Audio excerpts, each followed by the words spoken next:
En esta sesión tenemos que considerar el significado y la función de la interpretación literal de la Biblia. Un argumento que escucho con mucha frecuencia es que cuando yo cito como soporte algún texto de la Biblia o un punto teológico referente a las Sagradas Escrituras, las personas me miran y me dicen: R.C., usted no interpreta literalmente la Biblia, ¿o sí? Y me miran con una expresión de consternación, confusión e incredulidad. Noto que esta pregunta se expresa con frecuencia. No es una simple pregunta directa, es una expresión negativa. Este es el tono de la pregunta: ¿usted no interpreta la Biblia literalmente, o sí? Siempre que alguien me formula esta pregunta, creo que tengo suficiente sentido de humor en mi forma de ser, y algunas veces uso tácticas de shock para llamar la atención de algunos. Siempre que alguien me dice: ¿usted no interpreta literalmente la Biblia, o sí?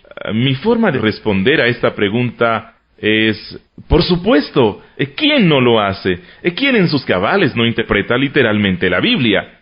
Sé muy bien que la idea de interpretación literal la asocian con la gente no preparada, con personas de mentalidad poco civilizada, que están en contra de lo intelectual, lo educativo y académico. Esa es la razón por la cual respondo con picardía: por supuesto. Si quiere pensar que yo soy un hombre inculto, que no sabe nada sobre ciencia bíblica, esto también es correcto. Yo acepto eso. En verdad realizo una interpretación literal de la Biblia. Esta respuesta capta la atención y el interés de la gente. Se despierta por lo menos por un minuto, hasta que preguntan: ¿usted en realidad interpreta la Biblia literalmente? Y se rascan la cabeza y se despierta un vivo interés y dicen: ¿por qué lo hace? Respondo aún más simplísticamente diciendo: ¿qué otro posible camino hay para interpretar la Biblia que literalmente? Por supuesto, yo interpreto la Biblia literalmente. Ahora, sé muy bien que cuando estoy hablando sobre interpretar la Biblia de manera literal y mi interrogador me pregunta si interpreto la Biblia literalmente, no estamos hablando de lo mismo. Cuando hablo sobre interpretar la Biblia literalmente, tengo algo muy concreto y específico en mi mente. Estoy hablando de un método bíblico de interpretación. Fue un método muy importante para el redescubrimiento de la Biblia durante la Reforma Evangélica del siglo XVI. Un método que fue eslabonado es el método gramático histórico de interpretación. Lutero no inventó la idea de la interpretación literal, pero él usó la técnica del lenguaje que llamó el sensus literalis de las Sagradas Escrituras. Esta es una frase en latín: sensus y literalis. Traducido quiere decir el significado o sentido literal de las Escrituras.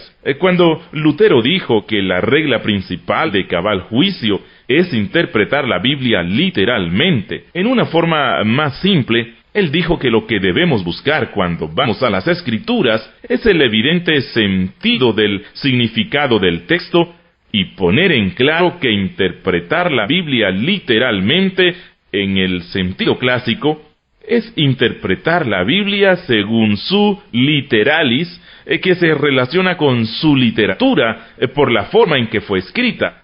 Si eso es todo lo que queremos significar cuando hablamos de interpretación literal, entonces deberíamos interpretar literalmente el periódico, las poesías, la música.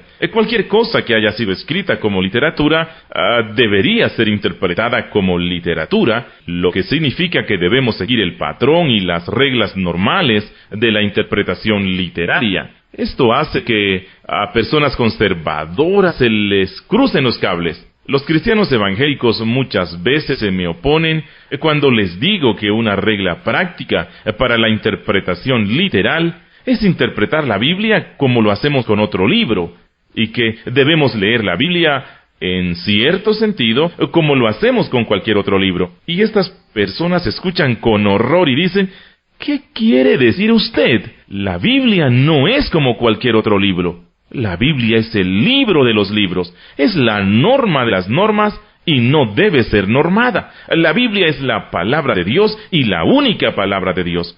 es inspirada, infalible, sin error. Y escucho todo eso que me dicen y creo en todo eso. Pero cuando vengo a leerla e interpretarla, las reglas para su interpretación no son diferentes de las reglas de interpretación de cualquier otro libro en este sentido. La Biblia ha sido escrita con oraciones, y estas tienen palabras individuales y toda la inspiración de Dios. El Espíritu Santo en el texto de las Escrituras no lo hace un libro mágico. En la Biblia el sustantivo es un sustantivo y el verbo es un verbo.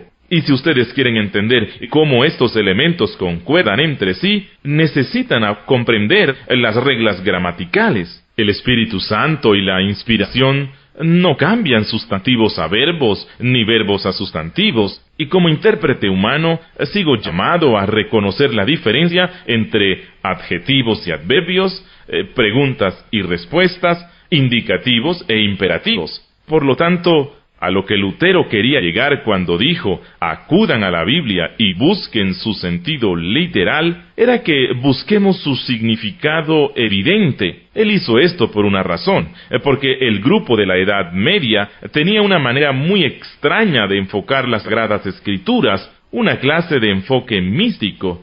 Decían, si ustedes quieren conocer lo que dice la Biblia, no pueden solo mirar el significado evidente, también hay un significado oculto, misterioso, místico, espiritual, escondido detrás de cada texto, de modo que si, por ejemplo, la Biblia dice, y Pablo bajó a Jerusalén, o Pablo subió a Jerusalén, eso que está oculto detrás del texto es algo como una ilusión misteriosa para las personas que suban al cielo. Y nosotros debemos ser capaces de romper el código místico, enfatizar e ir por debajo del texto a fin de descubrir el significado oculto, secreto, misterioso y místico. Estas cosas hicieron de la Biblia un objeto moldeable, puesto que todo el mundo tuvo libertad para descubrir todo tipo de intuiciones misteriosas en la Biblia que nunca el texto de las Escrituras había mencionado. Y Lutero dijo, volvamos a la sensatez, vamos al texto y leámoslo por lo que él dice. No existe tal interpretación espiritualista de las Escrituras. La interpretación literal es opuesta a la interpretación espiritualista. ¿Significa eso que no debemos ser espirituales cuando leemos la Biblia? No. ¿Ustedes saben la diferencia entre ser espiritual y ser un espiritista? Un espiritista es alguien que entra a un cuarto oscuro y trata de comunicarse con espíritus de muertos con golpes sobre la mesa. Ellos no están siendo espirituales en el sentido bíblico. Están contrariando al Espíritu Santo. Son llamados espiritualistas, y la interpretación espiritualista es la clase de interpretación en la cual se convierte la Biblia en un libro de magia. Hay diferentes formas de interpretación espiritualista en nuestros propios días. He tenido que ver en incontables ocasiones a gente cristiana seria, gente evangélica metida en esta forma de interpretación espiritista que yo llamo baño de suerte. Tienen un problema personal y oran por ese problema y quieren ser guiados por Dios. Y el juego del baño de suerte funciona de esta manera. Usted hace su oración para Dios y le dice, Dios, yo no sé qué hacer. No sé si tomar este nuevo trabajo o permanecer en el que estoy. Ahora tengo que tomar una decisión y quiero pedirte un favor. Dios, te pido que me guíes y me encamines a través de tus santas escrituras. Después de hacer su plegaria, toma la Biblia, cierra los ojos, deja que la Biblia se balancee, la abre y luego, sin mirar, pone el dedo bajo el texto. Entonces abre los ojos y donde caiga el dedo, se toma el mensaje de Dios. Y el texto dice, y David bajó al Negev. Entonces dice, ¡ajá! El Negev se encuentra al sur de Palestina. Esta es mi respuesta. Dios me está diciendo que de las dos opciones debo ir hacia el sur. Esto significa que debo tomar el nuevo trabajo porque está ubicado al sur de donde vivo. No estoy bromeando. Esto pasa a diario en el mundo cristiano, a nombre de la espiritualidad, a nombre de la obediencia. Y en realidad no hay diferencia entre esto y el uso de la tabla Ouija. Estamos tomando la Biblia para manipularla como una supersticiosa herramienta de magia. Estamos violando el significado del texto. Recuerdo a una joven cristiana muy seria que yo tenía como alumna en una clase del colegio. Ella deseaba agradar a Dios con su vida, pero sufriendo tenía pánico, pues no tenía un novio y no quería perder el resto de su vida siendo soltera. Y me pidió que entráramos en una cadena de oración para que ella esté en capacidad de encontrar un novio. Hablamos sobre este tema y le aconsejé, pero ella estaba muy consternada por dentro, pensando si se iba a casar o a quedar solterona. Entonces ella oró muy en serio para que Dios le dé un hombre. Y un día vino temblando. Le pregunté, ¿qué te sucede? Me contestó, adivine qué, voy a casarme. Le pregunté, ¿con quién? Me respondió, no lo sé. Le dije, espera un minuto, ¿te vas a casar con un desconocido? ¿Qué pasó? Me contestó, no sé con quién me voy a casar, pero sí sé que voy a casarme. Le repliqué, ¿cómo lo sabes? Me respondió, el Señor me lo dijo. Y yo le pregunté, ¿pero cómo? Me dijo, le pregunté al Señor que me diga si me voy a casar o no. Entonces le oré a Dios para que me revele sobre esto, y luego cerré mis ojos, tuve un baño de suerte, y las palabras vinieron sobre el texto de Mateo 21:5.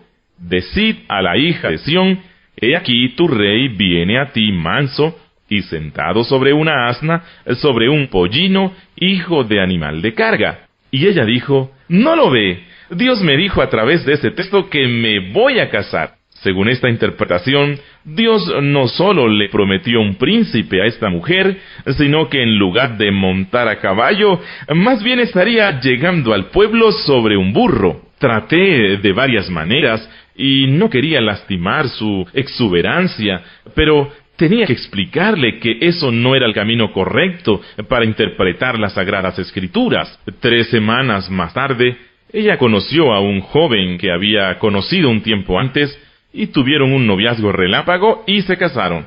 Ella está convencida hasta el día de hoy que esta situación fue la respuesta a su oración. Algunas personas dirán, espere un minuto, ¿no hay innumerables incidentes donde Dios ha usado un versículo de las Escrituras como una forma muy extraña para cambiar la vida de la gente y darle un giro total? Así es. Pienso en San Agustín. ¿Recuerdan su historia? Llevaba una vida de desorden e inmoralidad.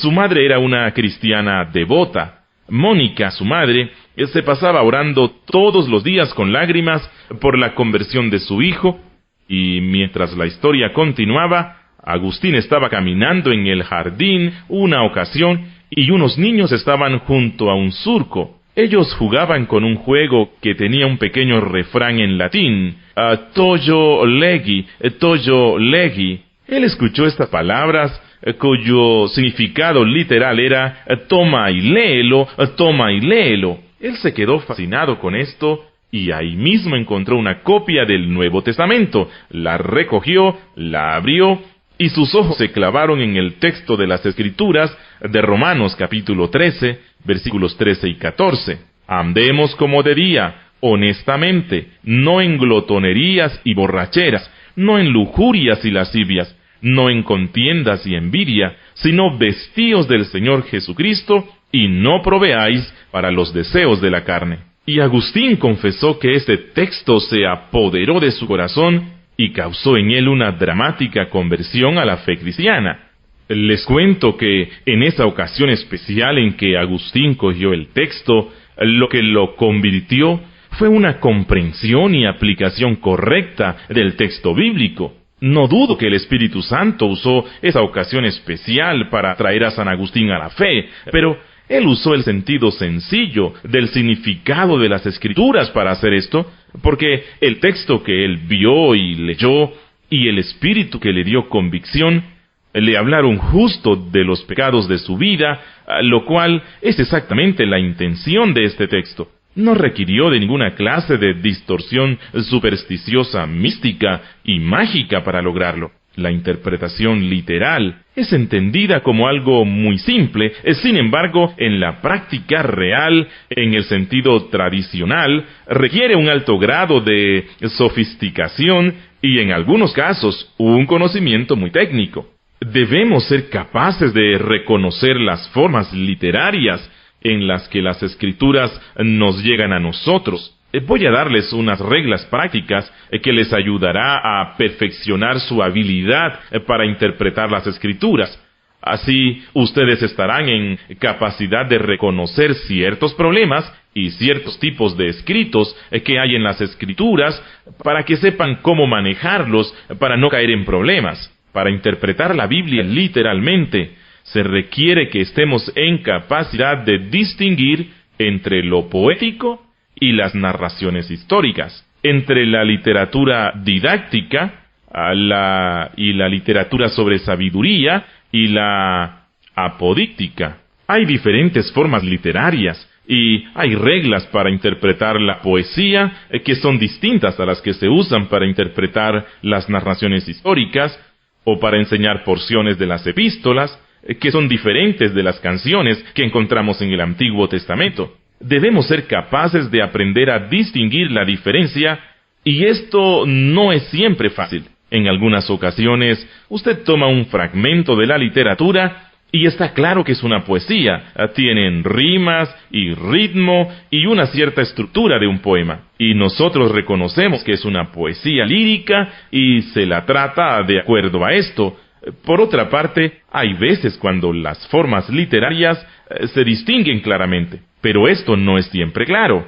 Tomemos el libro de Jonás. ¿Es la historia de Jonás alguna clase de simbolismo especial?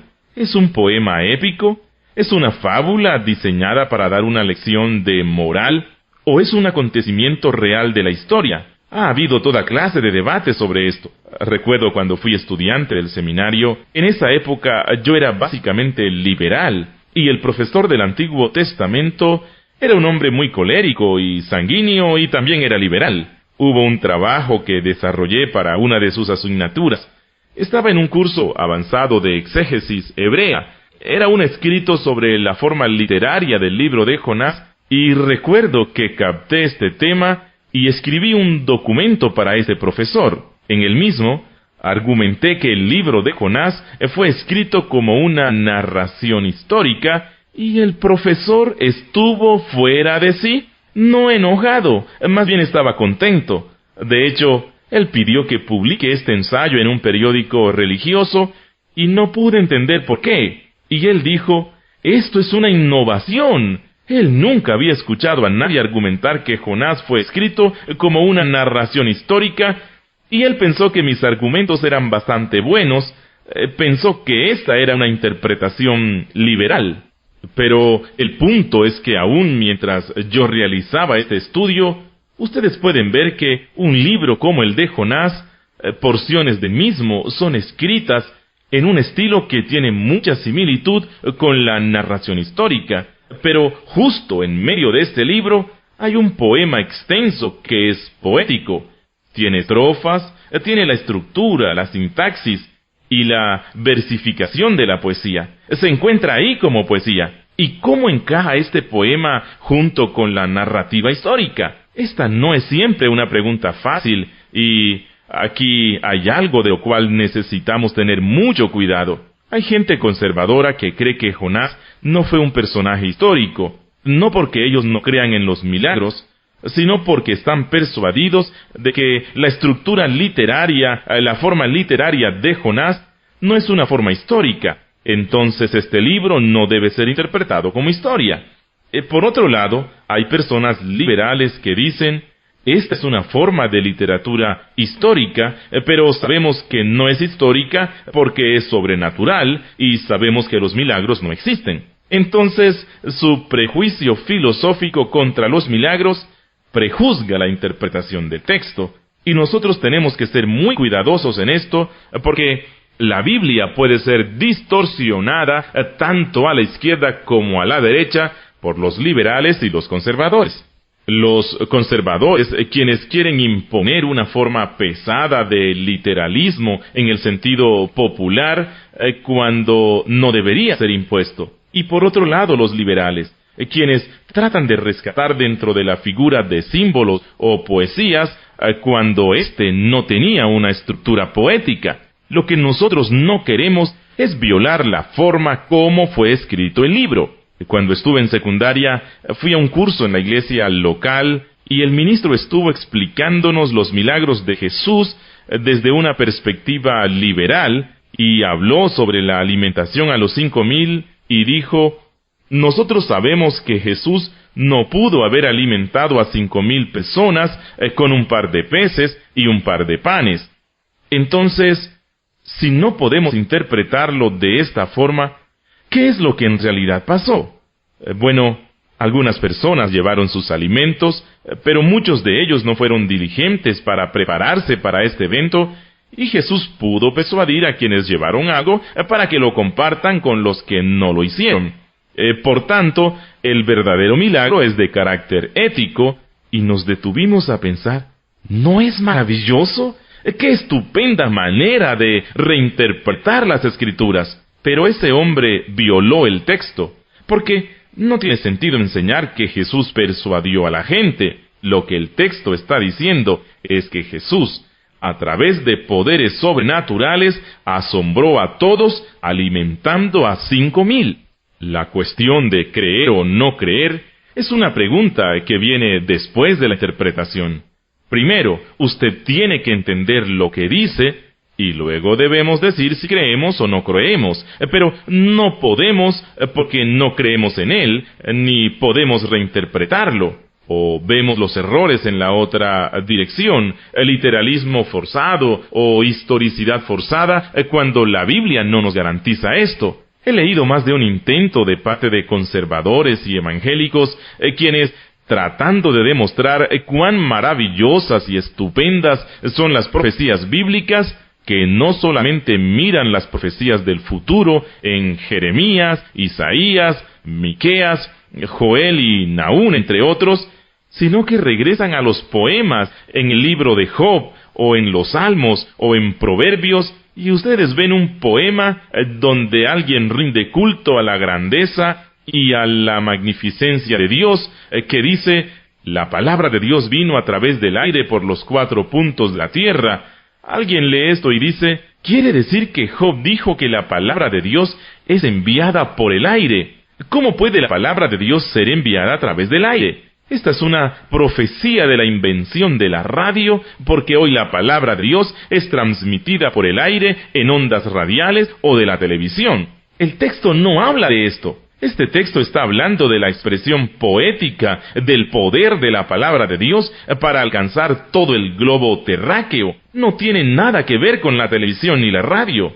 Pero en su celo de probar que la Biblia ha predicho profecías, lo cual sí lo ha hecho, ellos leen en pasajes contenidos proféticos que nunca tuvieron la intención de serlo, y entonces la idea de distorsionar la Biblia por maltrato de su forma literaria es un error que cometen tanto el liberal como el conservador. Y si nosotros vamos a interpretar la Biblia literalmente, debemos ser cuidadosos de no ignorar la forma literaria en que la Biblia fue escrita.